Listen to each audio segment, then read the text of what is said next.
Y cuando los felices elegidos fueron reunidos por primera vez, vieron el salón amueblado de una manera diferente. Sobre la mesa, rodeado de sillas, había una caja cincelada con un círculo en tiza a su lado, así como trípodes con hierbas y una especie de pedestal. El conde iba vestido de cota de malla, alrededor de su cuello colgaba un bastón. Después de todos y acomodados, se apagó la luz, y en ese minuto, en uno de los trípodes apareció una llama roja, iluminando la habitación. Después de la debida ocultación, el conde realizó una serie de fenómenos interesantes. Las bufandas caían del techo. Orientales y chucherías, siguieron los espejismos. De repente, en lugar de las paredes del pasillo, las imágenes se abrieron tan vivas que uno podía escuchar el murmullo de las fuentes en el patio del palacio hindú, o el susurro de las hojas de la selva virgen. Con la boca abierta, los presentes se miraron unos a otros. Cada uno se preguntaba si eso era un espejismo o realidad. ¿Qué autómatas, espectadores siguieron el contar hasta el refectorio, donde una suntuosa cena esperaron, apresados por el asalto y la voracidad sin precedentes? Nadie le prestó atención a Farkach, sonriendo con desdén. El éxito de la sesión se extendió rápidamente. Incapaz de alcanzar con la mente el ingenioso juego de manos del hechicero, él se esperaba con ansias la próxima sesión. Por todos. Decidido a satisfacer su pasión impura, Krasinski Farkach trató de atraer a nadie para participar en ese círculo diabólico. Visto, incluso así, la joven parece ser inmune a los hechizos del mago, aunque Nadia no estaba descontenta, porque el marido era bueno con ella y parecía loco enamorado de ella. En su espíritu se asentó una aprehensión de comportamiento extraño. De él. Al principio, la pureza e ingenuidad de la joven se acercaron a ella con sospechas, pero tus sentimientos femeninos finalmente la hicieron entender la artificialidad de la vida conyugal y, en el fondo, se alegró de no sentir nada por Belsky. Al contrario, le tenía un miedo inexplicable, y entonces decidió averiguar por qué. Observándolo atentamente, se convenció de su comportamiento extraño, por decirlo menos. Cada vez que el conde entraba en el dormitorio de noche, como un autómata, se acercaba a la esposa, la miró por un rato perdido y luego se acostaba, quedándose dormido inmediatamente. No es que nadie desafiara a su indiferencia, por el contrario, se preocuparon otros hechos, no menos anormales. Le llamó la atención la pérdida de su cruz. Servicio bautismal y, poco después, 2 otros crucifijos. Afirmando no creer en Dios, Adam eliminó todos los íconos de la habitación. Y determinó que la esposa no debía asistir a iglesia en su ausencia. Nadie estaba sorprendida, también, los constantes viajes del conde ahora a uno, ahora a la otra propiedad. Aunque Al-Farkach era un amigo cercano de esposo y sus visitas eran frecuentes, nadie le desagradaba, y cuando la invitó a la sesión de ocultismo, la joven rechazó la idea, alegando su temor a todo lo sobrenatural. Belsky trató de convencerla, pero ante su firmeza abandonar. Sin embargo, al darse cuenta de que su negativa lastimó a su marido, le pidió que le diera un poco libros de ocultismo para adquirir nociones sobre el asunto antes de ir a la sesión. Los libros traídos personalmente por Farkach, lo instó a curiosidad y acabó cediendo a las discusiones de Adán para evitar que su amigo se quede herir. Nadia, aunque incómoda, aceptó asistir a la sesión que se realizará próximamente. 2 meses antes, se llevó a cabo un evento largamente esperado. En la familia Masalitinov, Mila dio a luz a un hijo, y la recuperación de la madre fue más rápida que imaginado Mikhail Dmitrievich amaba. Niños y se sintió en el 7º cielo cuando trajo al niño con tanta impaciencia esperado. El hijo nació sano, incluso antes de la término. Pero al sentimiento de dicha y el amor de padre, de repente, otro siguió, bordeando el disgusto y el miedo supersticioso. Saliendo a la luz en la noche, el pequeño envuelto en encaje en la almohada de seda no produjo inicialmente sobre el padre ninguna impresión especial.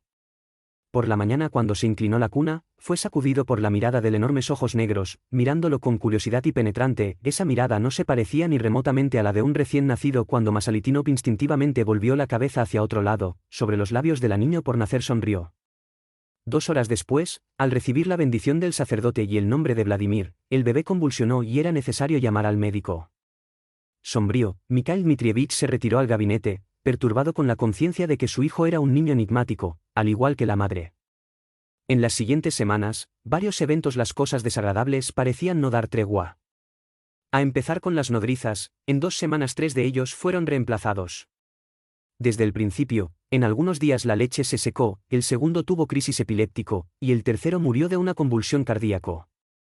Ekaterina Alexandrovna, dedicada al cuidado de su madre y niño, estaba desesperado. La 4ª niñera la leche duró más, pero la leche se acabó y ella pidió las cuentas. Ekaterina Alexandrovna decidió contratar a una niñera y alimentar a los niños con leche de cabra. Por la mañana, a la hora del desayuno, cuando ella comentó sobre sus planes, Masalitinov señaló en tono irónico: efectivamente, Volodia aún no es un flagelo de niñeras leche. ¿No crees, querida tía, que es el caso de invitar a ese famoso pastor bretón que sanó a Mila? Tal vez él pueda explicar todo esto. Ekaterina Alexandrovna se sonrojó. Dios lo perdone, quiere decir que su hijo es una criatura diabólica. Bueno, vengo una forma afectiva de Vladimir, nt notando al señor indiferente con él. ¿No tiene, lo siento por él? ¿Y su hijo? Masalitinov se levantó para asegurarse estar solo, se acercó a ella y le dijo en voz temblorosa: no sé si pretendes que no lo haces.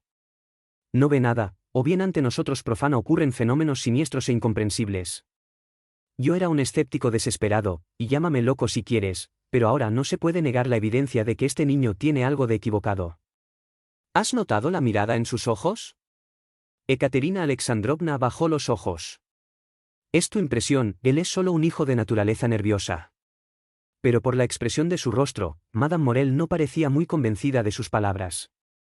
Si esto continúa, lo dejo todo y me voy de la casa, ya no soporto vivir aquí. Estás nervioso, Michel, y sufre de alucinaciones. Necesitas ser tratado. Gracias a Dios, es finales de febrero y en unos pocos 3 semanas, cuando Mila se recupera por completo, nos quedaremos en Gorky hasta el otoño. O el clima allí es excelente y hará que tanto la madre como el hijo te sugiero que hagas lo mismo para tratar los nervios. Masalitinov no respondió, pero la perspectiva del viaje de su esposa le dio satisfacción. Completamente restaurada, expresó Mila voluntad de participar en la gran recepción con baile en la casa de Farkach. Mikhail Dmitrievich accedió a regañadientes. Hasta entonces él siempre esquivó las invitaciones, pretextando su condición de ser un hereje y de ser no bienvenido en el círculo más allá tumba. El día anterior, Masalitinov había visitado a su colega en uniforme, un joven oficial, juerguista y persistente visita a las sesiones del conde Farkach. ¿Irás a la casa mañana con tu esposa, conde?, preguntó. Desafortunadamente. Dime, ¿qué piensas de él y por qué has dejado de venir a casa últimamente? De él. Respondió, con otra pregunta, Masalitinov. ¿No lo difundas? Vi cosas realmente diabólicas allí y extraño. El relato de los fenómenos sobrenaturales vistos por los amigos dejó una fuerte impresión en Masalitinov, y lo convenció de que el conde era un compañero peligroso. Cuidado y cuidar de la esposa, advirtió el amigo. Gracias. Estaré atento, aseguró, apretando su mano. De vuelta en casa, pasó mucho tiempo pensando en cómo prevenir cualquier problema, y en eso, recordó al tío de su padre, un monje en Atenas durante más de 40 años. Tener razón. La madre de Mikhail Dmitrievich en serio cayó enfermo poco después de casarse. El monje le envió una pequeña cruz de ciprés con partícula de reliquia sagrada. Después de recuperarse, Masalitinova siempre llevó consigo ese cruz y le atribuyó un poder milagroso. Ser incrédulo en Dios, Mikhail Dmitrievich mantuvo el objeto solo como recuerdo de la querida madre. Luego, recordando la reliquia familiar ante el pelota, la sacó del joyero. Era un pequeño medallón de oro y un vaso, dentro había una pequeña cruz de madera con la imagen del santo, y debajo encontró la partícula reliquia. Masalitinov ponerlo alrededor de su cuello. En los luminosos salones de la magnífica residencia de Contar Farkach, fiesta y numerosos invitados se juntaron. Como después de la sesión de ocultismo allí estarían los bailes, las damas, ataviadas con trajes para la ocasión, rivalizaban entre sí en encanto y joyas, con la esperanza de ser notado por el amable anfitrión, soltero, guapo, rico y con vastos conocimientos. 2 jóvenes viudas guapas resueltas fueron las que más se derrumbaron en su coquetería. Sin embargo, por dulce que sea era el conde, no daba preferencia a ninguna de ellos. Las reinas del baile, por la belleza y el lujo de disfraces, sin duda fueron Mila y Nadia. El primero vestía un vestido verde tejido de plata, adornada con encaje maravilloso, adorno de invaluables esmeraldas rosas y perlas. Nadia estaba vestida con un impresionante conjunto inglés. Todo blanco, su tocado, que consistían de perlas y diamantes, era un verdadero herencia. El capullo de rosa en el pelo negro se destacaba contra su traje blanco como la nieve. Ambos intercambiaron frías reverencias.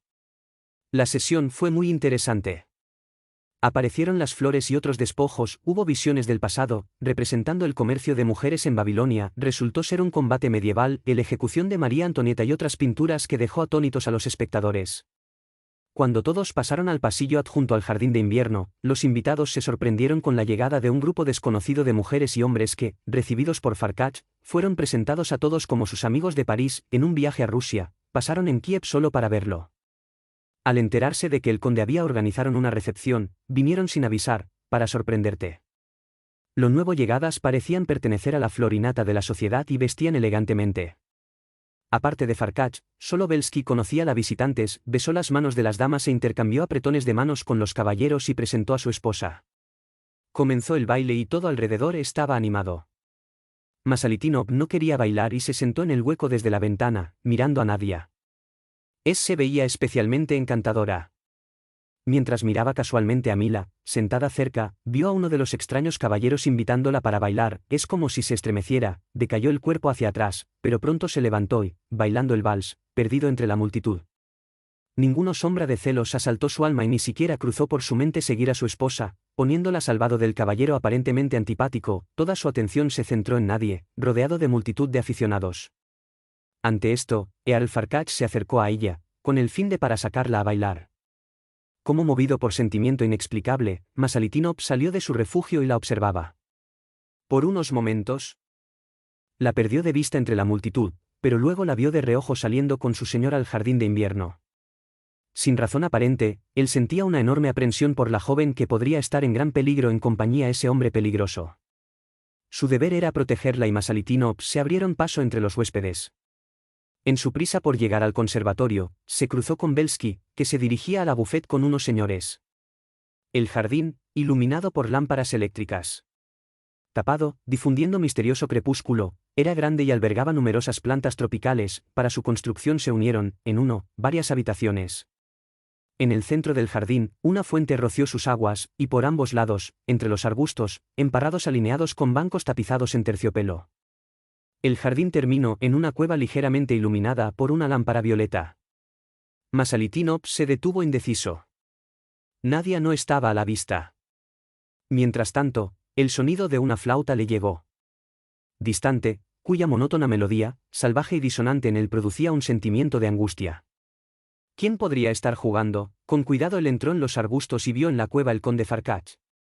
Él fue quien tocó algunos los pasos de Nadia, pálidos, mirando y parpadeando en la entrada de la cueva. Parece ser hipnotizado y se movió lentamente en el gruta hasta que estuvo al lado del conde.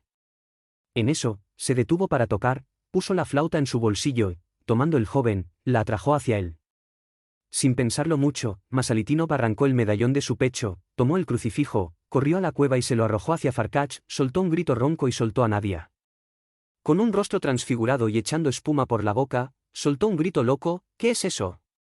¿Qué es eso, infeliz? ¿Dónde arreglaste este símbolo? Suéltalo a él o yo, estrangular. Pero Mikhail Dmitrievich, de un salto, ya estaba junto a Nadia con la cruz en alto. Furioso, Farkach desapareció entre la maleza. Nadie se quedó como una estatua. Vuelve a tus sentidos, estás salvado. Susurró Masalitinov, tocándose la frente con la cruz, cuyo poder que acababa de conocer. Se estremeció. Sus ojos lo fijaron consciente y con mano temblorosa se limpió el frente. No estaba durmiendo, ¿verdad? Me sentí paralizado, incapaz de ofrecer nada resistencia. Pero lo que le hizo venir a mi rescate, Mikhail Dmitrievich. ¿Por casualidad ya lo sabía el hombre era un brujo? Sí, Nadezhda Filipovna, afortunadamente no soy que escéptico, y hoy entiendo más cosas. Permítanme decir una cosa más. Reconozco que tienes motivos para despreciarlo. Pero no me juzgues precipitadamente. Una terrible fatalidad del destino nos separó, algo terrible y siniestro tiene lugar a nuestro alrededor, y si puedes, perdóname lo que he hecho, porque he sido cruel. Castigado soy el más infeliz de los hombres y me siento mi terrible final. Reza por mí y nunca te quedes cerca de Gorky, ese nido diabólico donde comenzaron nuestras desgracias. Agarró y apretó convulsivamente la mano de Nadie. Ella miró hacia arriba, al notar su desesperación. En su rostro y lágrimas brotando de sus ojos, sintió una gran lástima por el hombre que una vez amé y su odio desapareció. Rogaré a Dios que os devuelva la paz y protégelo de todo mal, tartamudeó. De repente, se escucharon gritos y ambos salieron corriendo. De la cueva desconcertados, se giran al lado del fuente Mila de rodillas, luchando contra Belsky de uniforme, que intentaba estrangularla. El joven gritó, tratando de alejar las manos del hombre enfurecido, apretando su cuello. «¡Devuélveme mi vida, sanguijuela diabólica!», rugió. Masalitinov se encontró rápidamente al lado de Mila para defenderla del agresor, pero en este momento todas las luces se apagaron, la música y el baile se detuvieron y se escuchó la voz de Farkach: «Un minuto de paciencia, mesdames et messieurs. Hubo un problema con el cable eléctrico y nosotros. Ilumina la casa antigua». Pronto llegaron los sirvientes, trayendo candelabros. Mila estaba tirada en el piso, su esposo se sujetaba la cabeza y Belsky había desaparecido. La multitud curiosa entró en el conservatorio. Mientras Masalitinov llevó a su esposa a una habitación en la parte trasera de la casa, desde todos los lados abundaron las preguntas sobre lo sucedido. «Madame Masalitinova ha sido atacada. O el agresor tiene un extraño parecido con el mío marido, cuando era oficial», explicó Nadia, solitario. «Pero el conde, como puedes ver, es en ropa de civil». Ealadam se acercó, visiblemente perturbado. «¡Qué historia tan desagradable!», exclamó. «El mayordomo me dijo que acababan de parar en el un oficial, buscado desde la mañana por el personal del asilo del Dr. Bustenson. Abandonado por su esposa infiel, enloqueció y buscándola para matarla. Está atascado ahora, cálmate, querida», añadió el conde, tiernamente. «Quiero irme a casa», dijo Nadie. «Estoy muy cansada. Tú, Adam, puedes quedarte aquí». En esto, Farkach se acercó y anunció que el dementes ya habían sido llevados, pero que muchas señoras, asustadas por la falta de luz, se habían ido a pesar de. ¡Qué decepción! La fiesta se estropeó. «Maldito seas, loco». Farkach se indignó. «¿La señora va a dejarnos también, condesa?» «Sí, pero el esposo se quedará aquí», respondió fríamente Nadia. «Yo también me voy a despedir». «El señor entiende, Mila, después de toda esta historia, necesitas descansa», dijo Masalitinov, mientras se acercaba. Sin intercambiar una palabra, Masalitinov y el esposa condujo a casa en un carruaje. Ella temblaba febrilmente, envuelta en su pelliza. En vez de tener por ella un sentimiento de cariño, su figura sugirió miedo y repugnancia, y en el crepúsculo carruaje, sus ojos verdes penetrantes parecían brillar con una llama hostil. Tu corazón sí comprimida dolorosamente, aquella extraña mujer no presagiaba un final feliz. Al día siguiente, Masalitinov se fue como de costumbre. Personalizado para el servicio. A la mitad, él descubrió que había olvidado la carpeta y decidió volver.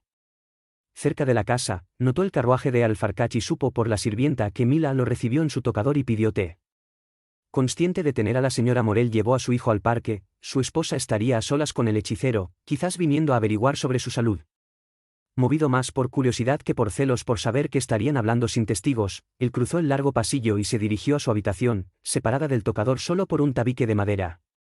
Allí, detrás de unos cartones había pequeña ventana, oscurecida por una cortina de cuentas, que dio a lo boudoir.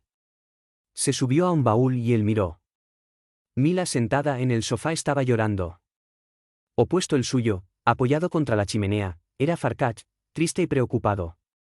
«Repito», dijo Mila entre lágrimas, «no puedo soportar más esta terrible existencia. Haz algo para que no asuste a Michel. Tú sabes mi amor por él y yo sufro a lo largo ver en sus ojos terror y odio hacia mí. Y no soporto esta casa, llena de gusanos, lleva y todo tipo de monstruos en el mundo invisible. ¿Eres tan cruel e injusto conmigo? ¿Y, mi hijo? No es como el resto de los niños. Incluso su padre ya se ha dado cuenta de esto y no quiere saber nada de él». Agarró su cabeza entre sus manos y la desesperación gritó: «Padre, devuélveme el alma de mi hijo, purgarlo, el espíritu diabólico. Cálmate y sopórtalo». «Y, no». Mila lo interrumpió. «Se me acaba la paciencia agotado. Así me persigue y me chupa la vida, Belsky, de quien te tendí una trampa para que extraigas su alma, intenta matarme. Te serví como tus exigencias, papá, y todo lo aguanté con nada revelar. Ahora te pido que arregles esta situación, de lo contrario voy a pedir ayuda de mi madre y que el cielo me proteja, como el diablos no puede». Masalitinov escuchaba todo con asombro. ¿Quién sería ese hombre, a quien Mila llamó padre y... ¿Le suplicaste ayuda? En ese momento, el conde se estremeció y sus ojos oscuros y profundos, como un sumidero, de repente se fijaron en la pequeña ventana. «Silencio, loco», siseó, levantando el brazo. Detrás del tabique, Tu marido está escuchando. Todo. Voy a acabar con él. Dejando escapar un grito ronco, Mila saltó del sofá, corrió hacia el tabique y pegó la oreja a él. No te atrevas a tocarlo, solo sobre mi cadáver. Y si usas tu maldita ciencia para sacarlo de ya no respondo de nada. Tú no imaginas de lo que soy capaz y aunque lo eres un hechicero poderoso, tiene su talón de Aquiles. No me desafíes, padre. Farkach se acercó a ella y la hizo sentarse.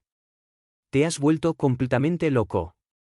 Tienen suerte de yo para ser tu padre, y en esa condición, aunque sea mi debilidad, no destruiré a tu marido, el quien ama. Me aseguraré de que no lo haga. Recuerda nada levantó una mano, mirando por la ventana. Masalitinov se mareó y casi se cae del maletero. Con gran dificultad, se agachó al suelo y, tambaleándose, fue a la oficina, se dejó caer en el sofá y se quedó dormido sueño pesado.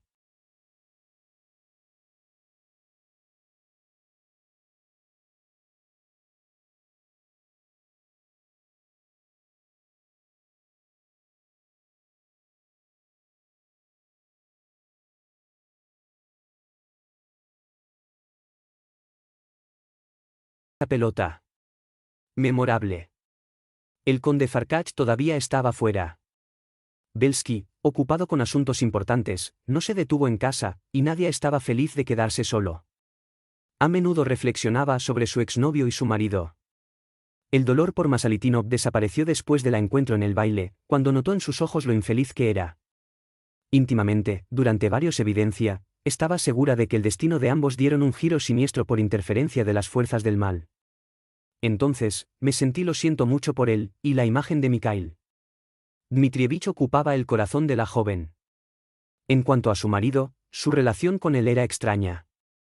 Él y, más aún, la asombró y asqueó con la historia de la madre de un niño que trabajaba en la cocina de Belsky, sobrino de su camarera. La cuenta tenía un apetito extraño, todas las mañanas se sacrificaba un ternero o un gallo, y en el retrete de él, tomaron un vaso lleno de sangre caliente y bistec crudo con sal. Aparte de eso, antes de ir a dormir él bebió jugo de carne y comió media docena huevos crudos. Nadia se sorprendió de tanta voracidad, tanto además de que Adam siempre comía bien en el almuerzo y cenar con ella. Una tarde, la joven recibió una nota de su madre, llamándola a casa esa misma noche. ¿Estaba enferma la madre? Pero Souya Yosifovna lo recibió feliz y, después de besarla, susurró en el oído, tengo una gran sorpresa, pero es un secreto.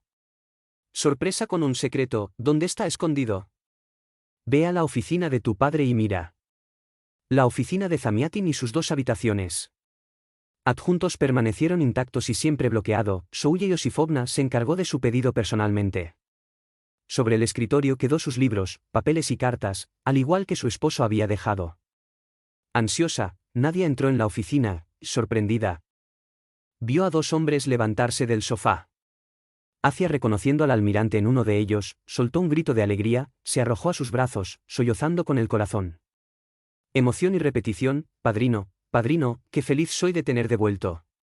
Mi alma está destrozada. ¿Cuánto algo tengo que decirte? Al darse cuenta de Bedrinsky entonces, le tendió la mano. Y se disculpó por no haberlo reconocido. Cálmate, hijo mío, estamos aquí para ti. Librarla de 2 sinvergüenzas, informó amablemente al almirante. Nadia se estremeció. Fue Dios quien los mandó aquí, padrino. Aquí están sucediendo cosas siniestras y terribles. Y tal vez usted nos puede decir algo. ¿No es verdadero? Bedrinsky se excusó y pasó a la otra habitación. Iván Andreevich hizo que Nadia se sentara a su lado. En el sofá y dijo, apretando su mano con fuerza. Ahora, mi niño, dime todo eso molesta conociendo tus problemas, lo haré explica otras cosas y tendrás que armarte de mucho coraje. Nadia hizo un breve relato de cómo conoció Belsky en el extranjero y luego, sonrojado, habló de su extraña relación con el conde, que no reclamaba ningún derecho sobre ella. También contó algunos detalles extraños de la último baile. El almirante solo la interrumpió después de sus últimas palabras, preguntando si el conde no le recordaba a nadie. Nadia pensó un pequeño y, de pronto, dijo agitado. Sí, ahora lo recuerdo, ¿y cómo no me di cuenta de eso, antes? Farkach es una copia fiel del retrato de Turabengourki, junto a Marussia. En este caso, Farkach. Ahora empiezo a entender. Sí, mi niña, lo has adivinado y así viene lo más difícil. Nuestro sabio maestro hindú, además de instruirnos cómo terminar con este hombre, vino personalmente a Europa para ayudar a exterminar a las criaturas satánicas. Vamos a reparar la muerte de Marussia, la de mi amigo Vyacheslav, el de la pobre Belskaya, la vida arruinada de tu padre y de Mikhail Dmitrievich, y la lista es larga. ¿De sus víctimas? Krasinski y Belsky son criaturas peligrosos y deben ser destruidos físicamente. Aunque todo esto pueda parecer absurdo para simplones, los ocultistas del Himalaya saben de la gravedad de la situación. Pero, querida Nadia, ¿tendrás eres lo suficientemente valiente para participar en esta lucha grandiosa, sin despertar las sospechas de Belsky por todo lo que ya sabes? Nadia, al cerrar los ojos por un momento, ideas, enderezadas enérgicamente.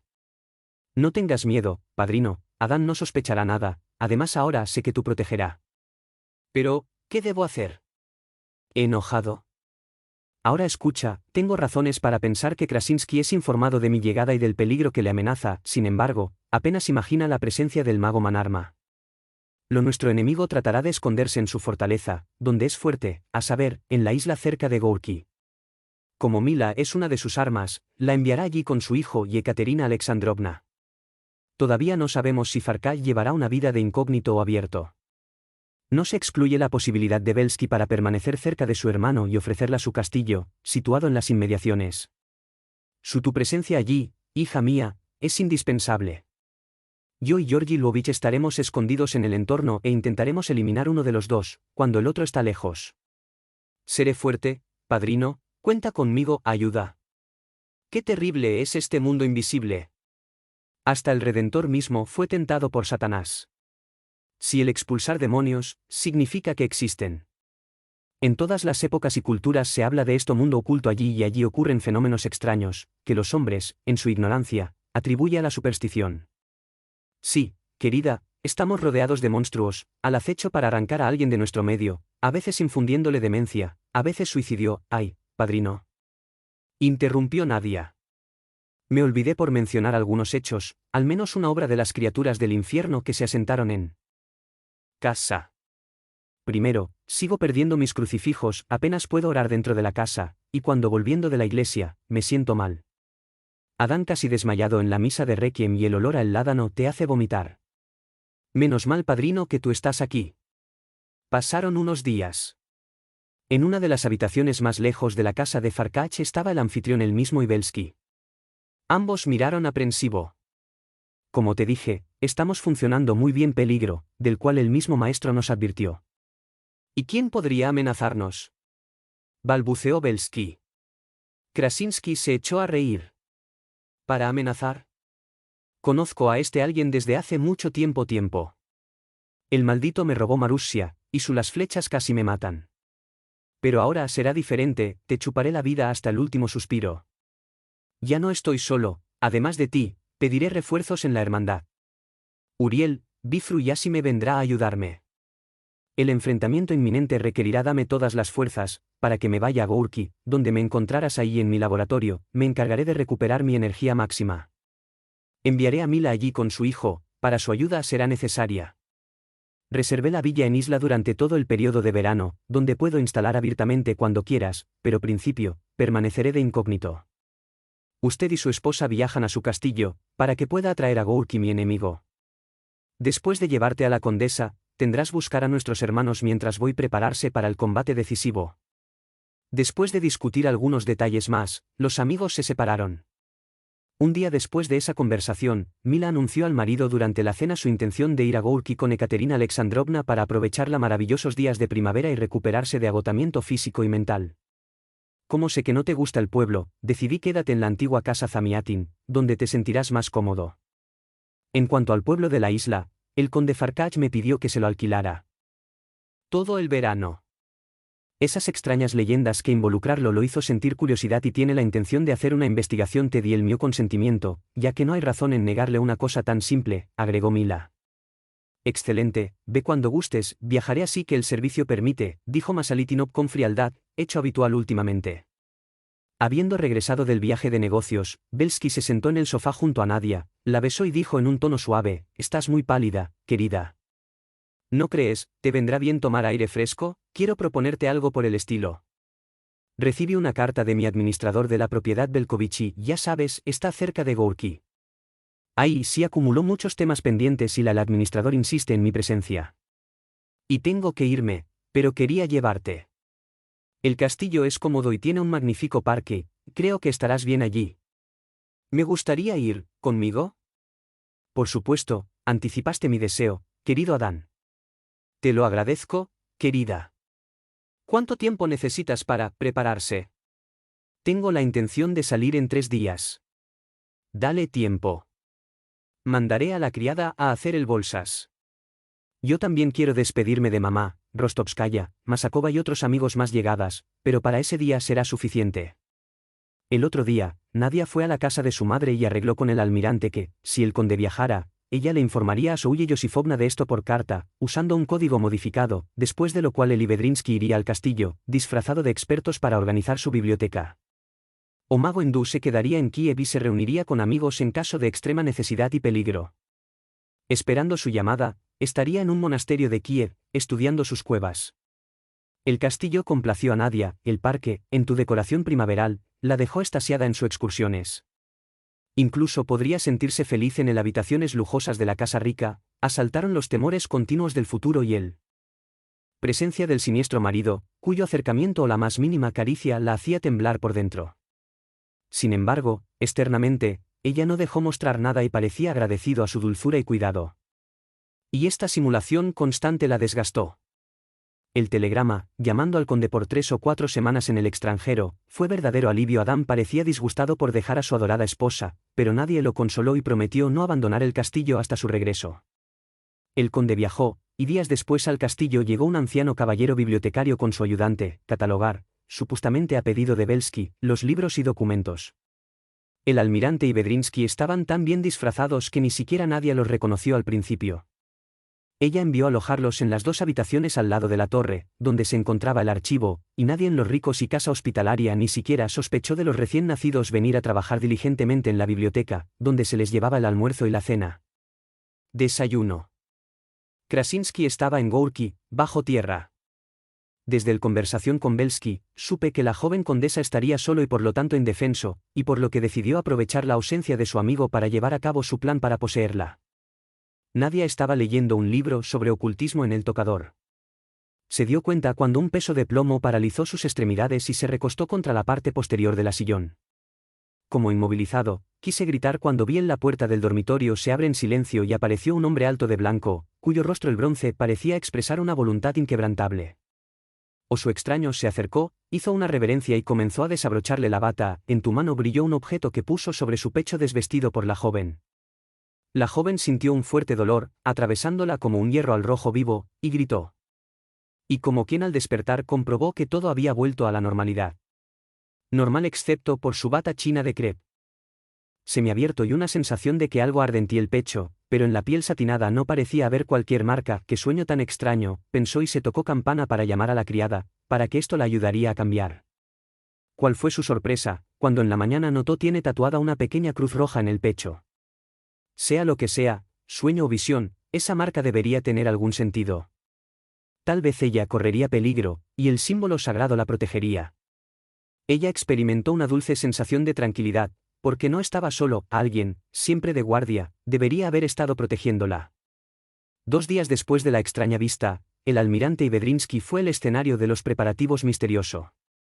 Armarte con un disco metálico oscuro con signos cabalísticos, un bastón de 7 nudos y daga mágica, tomada del cofre, los dos fueron al del tocador de Nadia, ubicado al lado del dormitorio. La joven durmió profundamente.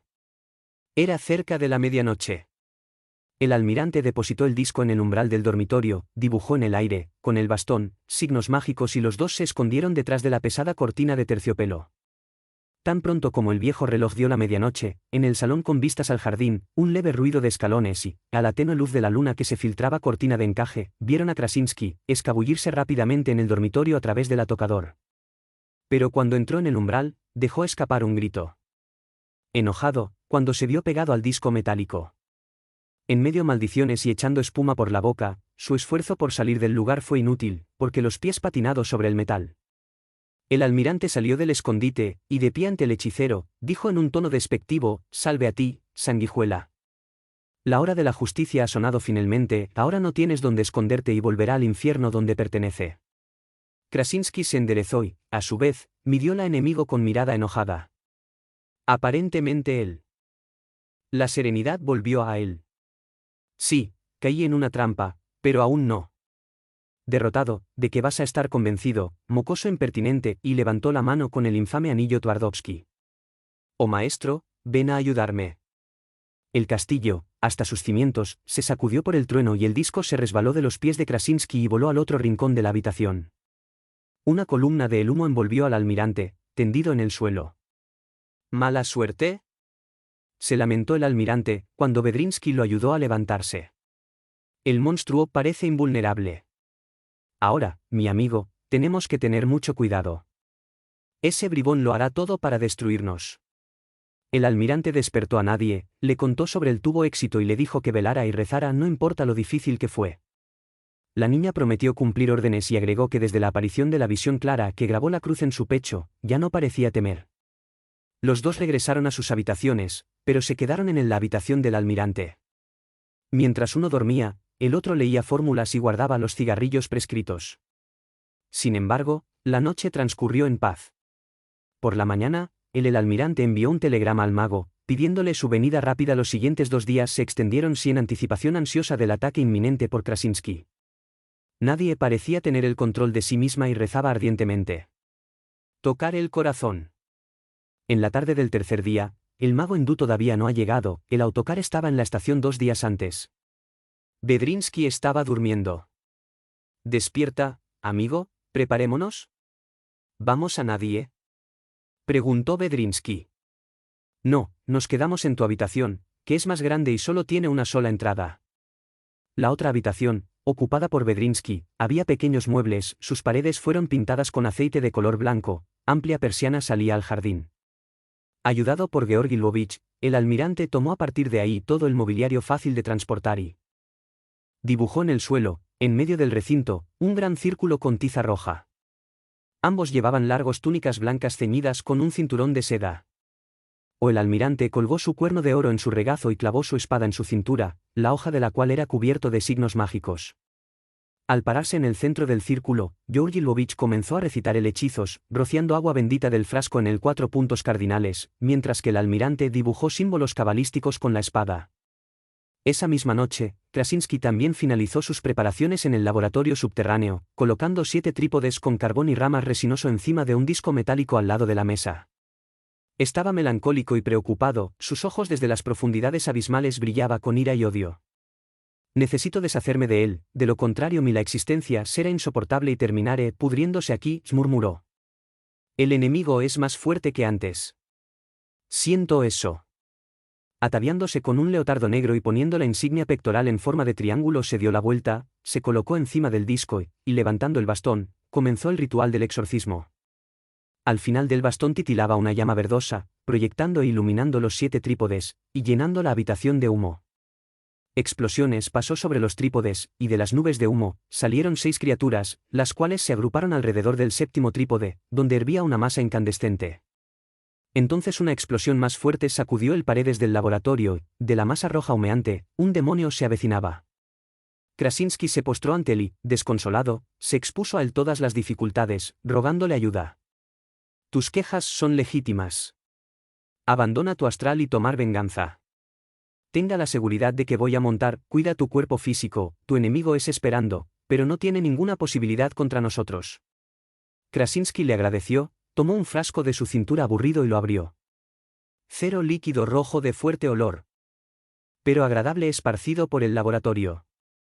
Vertiendo su contenido, comenzó a dar vueltas a una velocidad creciente. Del lugar de su plexo solar, se desprendió un vapor espeso y rojizo que lo envolvía completamente, y al espesarse, se distanció del cuerpo sin vida, azulado, tendido en el suelo. Flotando fuera del círculo, la nube púrpura compactado y tomando la apariencia del cuerpo desmayado, fue Krasinski, que moldeó a partir de metal fundido y atado al cuerpo por un hilo de fuego material. Después de un minuto, el cuerpo astral del hechicero como si penetrara la pared y desapareció. Pasó alrededor de 1 hora, el almirante y Vedrinsky estaban en sus puestos. De repente, un fuerte olor a azufre irrumpió en la habitación, dejándolos entumecidos. embrujados, se vuelven desde rincones oscuros gatear hacia los seres del círculo mágico animalista, mirándolos con ojos amenazante. En ella, en la pared blanca, perfilada así una gran mancha rojiza, comprimiendo rápidamente. Bedrinsky continuó trémulamente recitando el fórmulas, pero cuando roció el aire con agua santo, fue alcanzado por un golpe con una ráfaga de olor fétido que le mareaba la cabeza y la asustaba respiración. El libro y el aspersorio se deslizaron de sus manos, su visión se nubló y cayó al suelo piso. El desmayo del joven neófito fue acompañado de fuertes carcajadas desdeñosas de la figura rojiza, ya con apariencia humana, cuyos brazos ahora contraídos, ahora extendidos. Vencido por un pesado sopor, el almirante vio dos manos enormes como garras metiéndose en la dirección del círculo. En un esfuerzo supremo de testamento, a punto de extinguirse, tomó el cuerno a la boca, un sonido agudo resonó en la distancia. Hubo un silbido, rompiendo las ventanas de la ventana, haciendo que las garras diabólicas en él al principio fue al revés, pero luego sí diseñado en un intento de llegar a Iván Andreevich detrás del círculo. Entonces, en la ventana, apareció la figura de Manarma. 1. Rayo de luz envolvió la cabeza del mago, empuñando una cruz ardiente. Corriente de aire vivo respiró el almirante, recuperando sus energías. La réplica del hechicero se apoyó ágilmente contra la pared de piedra. De dónde venía, pero el mago hindú lo alcanzó allí y golpe con la espada mágica. Un líquido violeta salpicado en la pared, un trueno espantoso sacudió la casa con tanta fuerza que, con el impacto, el almirante y Bedrinsky fueron arrojados aturdido contra la pared. Manarma había ido tras Krasinski. Un huracán violento irrumpió afuera. Furiosas ráfagas de viento arrancaron árboles y columnas levantadas de arena, golpeando todo en tu camino. Bajo tierra, nada parecía haber cambiado, en el trípode aún ardiendo, crepitando las hierbas resinoso, y los espíritus continuaron velando por el cuerpo que yacía en el centro del disco metálico. Él escuchó si uno rodaba lejos, y en el círculo, se cernía sobre figura del mago hindú, colocada entre el cuerpo inerte y su réplica lesionada. Cual flecha, esta intentó volver al cadáver caído, pero en él un rayo de luz, proyectándose de la mano del mago, cortó el hilo elemento ígneo que unía al hechicero al cuerpo. Sonó un grito agonizante, se produjo el silencio y se asentó completa oscuridad.